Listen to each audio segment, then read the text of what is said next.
5 November 2021 জুমার পরের মজলিসে মাওলানা রিজওয়ান আশরাফ সাহেব উর্দু কিতাব থেকে অত্যন্ত গুরুত্বপূর্ণ মালফুজ পড়ে শোনান। বাইতুল হক জামে মসজিদ, ঢাল কানাগর, ঢাকা। বিসমিল্লাহির রহমানির রহিম।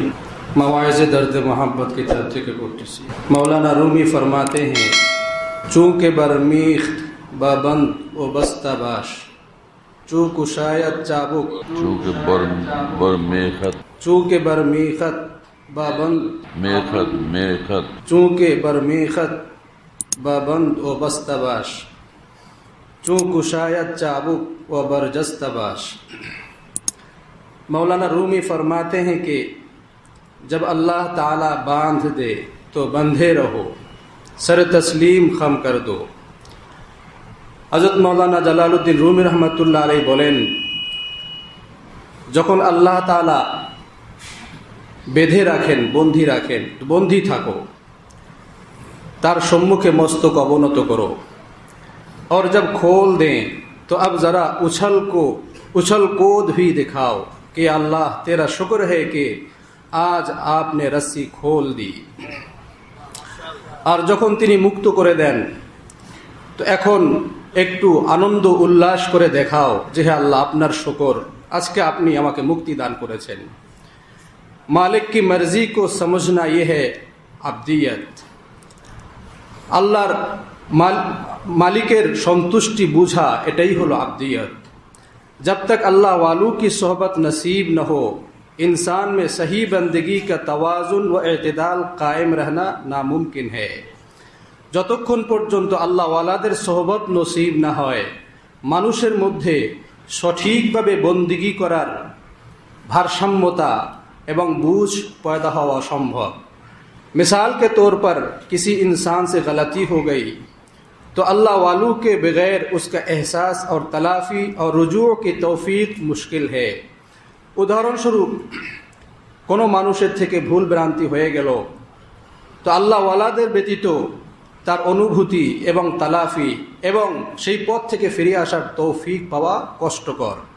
शेखुल हदीस हज़रत मौलाना ज़करिया साहब रहमतुल्लाह अलैह ने अपने नौकर को डांटा जो कुतुब खाना यहयाविया के में काम करता था।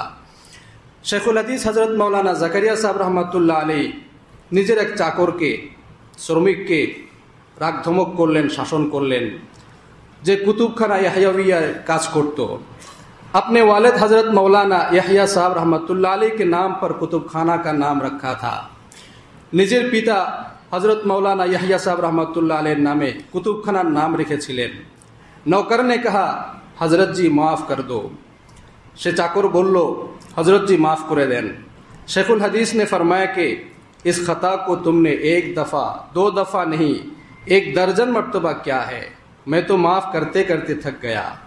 शेखुल हदीस रहमतुल्लाह अलैह বললেন, এই ভুল তো তুমি একবার দুইবার নয়, বরং এক ডজন বার তুমি করেছো। মাফ করতে করতে আমি তো ক্লান্ত হয়ে গেছি।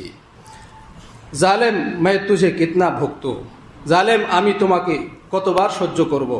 बस ये सुनना था कि शेख के सगे चचा तबलीगी जमात के बानी हज़रत इलियास साहब रहमतुल्लाह अलैह पास बैठे थे, जो अकाबिर औलियाउल्लाह में से है।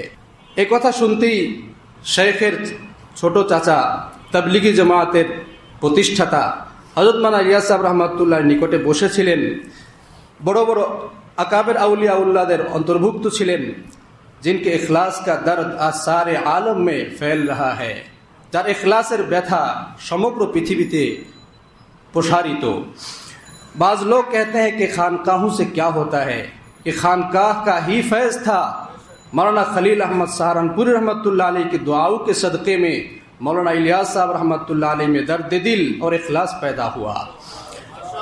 কিছু লোক বলে খানকা সমূহ দ্বারা কি হয়, এটা তো খানকারই ফয়েজ ছিল।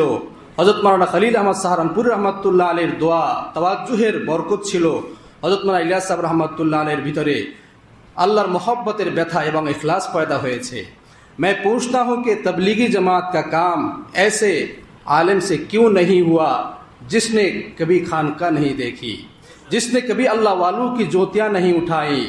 जरा इसको सोचो तो सही।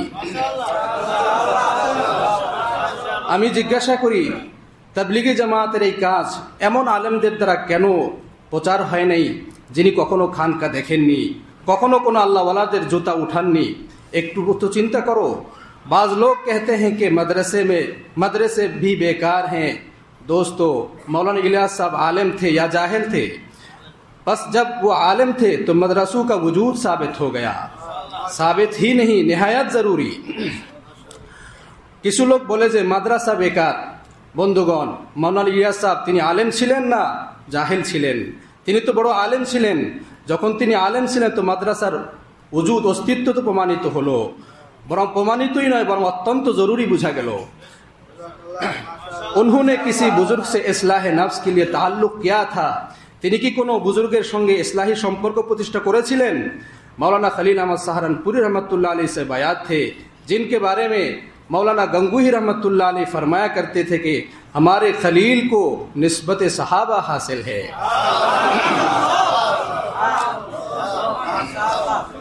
मौलाना खलील अहमद सहारनपुरी रहमतुल्लाह अलैह तार हाथे তিনি বায়াত ছিলেন, যার সম্পর্কে मौलाना गंगूही रहमतुल्लाह अलैह বলতেন যে আমাদের খলিলকে আল্লাহ পাক সাহাবীদের নিসবত দান করেছেন। अल्लाह अकबर। मेरे शेख हजरत शाह अब्दुल गनी साहब रहमतुल्लाह अलैह ने ये बात सुनाई। अल्लाह अकबर। আমার শেখ শাহ আব্দুল গনি ফুলপুরি रहमतुल्लाह এই কথা শুনিয়েছেন। चूँकि मेरे शेख मौलाना गंगूही के शागिर्द थे, यानी बुखारी की निस्बत से मेरे शेख और मौलाना गंगूही में एक वास्ता था।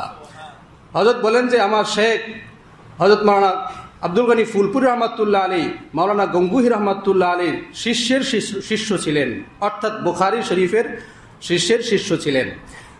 मौलाना मालूम हुआ मदारिस भी ज़रूरी, तबलीग भी ज़रूरी, तज़किया भी ज़रूरी। मदरसे न हो तो इल्म कैसे हासिल होगा, खानकाहें न हो तो तज़किया कैसे होगा। तो बुझा गेलो মাদ্রাসাও জরুরি, তাবলীগও জরুরি, তাজকিয়াও জরুরি। মাদ্রাসা যদি না থাকে ইলম কিভাবে অর্জন হবে, খানকা যদি না থাকে তাজকিয়া এবং আত্মশুদ্ধি কিভাবে অর্জন হবে। দিন কা হর শোবা अहम है, দিনের প্রতিটি শাখা অত্যন্ত গুরুত্বপূর্ণ।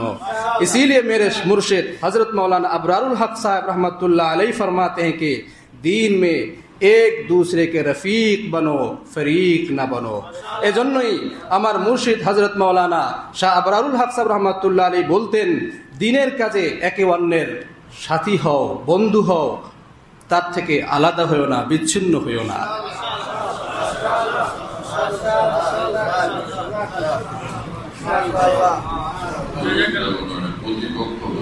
প্রতিপক্ষ হইও না। জি জি।